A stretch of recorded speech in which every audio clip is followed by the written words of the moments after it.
The observable universe is 93 billion light years in diameter. We estimate 2 trillion galaxies contain somewhere in the area of 100 sextillion stars. These numbers are observable in some fantastic scientific way, and we know we've already exceeded man's ability to really comprehend the vastness of the universe. We also know that given what we can observe, the Earth is uniquely positioned just perfectly to sustain life. Sustaining, understanding, and procreating life as we understand it is the primary concern for every organism that is contained within this boundary we call Earth. And we also know that essential to this mission of procreation and sustainability is a natural phenomenon called love. We observe love, we feel love, and we practice the offering and acceptance of love in ways we're able to understand. This is not unique just to humans, but is shared by all organisms to some degree. Love can be described as a natural phenomenon similar to energy.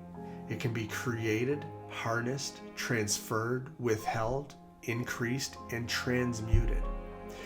With energy, we've scientifically proven that by observing it, we can change its characteristics, such as with the double slit experiment, though we're still not sure why or how this happens.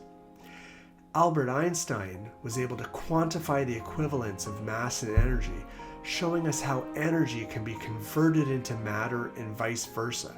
So we understand this type of strange phenomenon is real and not imagined. We also understand that love has the ability to prolong and enrich life as well as countless other benefits, though we're not sure exactly how it does this. Outside the task of procreation and life continuity, we've seen that man throughout history has always been drawn to spiritual endeavors. While these efforts might not begin within the framework of love, we can observe that at the highest levels of mystical experience, the connection with the unseen world seems to be always underscored by love. It seems that just as we tap into energy as a tool for the sustenance of life, we also tap into love in all its forms, also for the sustenance of life. We may not think of it this way, but much of what we do in life appears to be aimed at seeking and cultivating love. Love is something we naturally want to share as well. While it can be sought individually, it can also be offered to others without any material benefit to the giver. This offering of love is actually an act of formation, making man a priest of creation, and it can be done without the expectation of benefit to the Creator. Think about expressing an encouraging word to another person, for an example. This simple process of creating love from nothing makes man a contributing creator and brings man into the ethereal realm. But where does this natural instinct and the ability to create come from?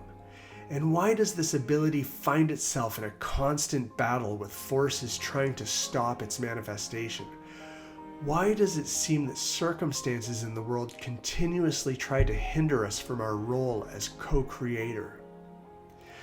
In the beginning of this video, we see that it's almost impossible luck that our world exists at all based on what we can observe in space.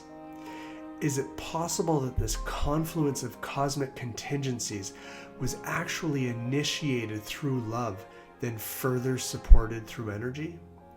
Is it possible that love was the initial building blocks of the world, bringing this miracle of life into being? If we regard love in the same way we view energy, does it not make sense that just as with energy, we should naturally feel compelled to find ways to produce more of it and seek out its source? And if love commands a higher place in the cosmic order than energy, does it not make sense that it likely originated outside the Earth and outside of our human ability to completely understand its potential? And if energy changes matter, does it not follow that this thing we call love can also change matter in the form of spirit? This phenomenon explains the mystery of the Eucharist, where bread and wine, made and offered by man, mystically transforms into the body and blood of our Creator.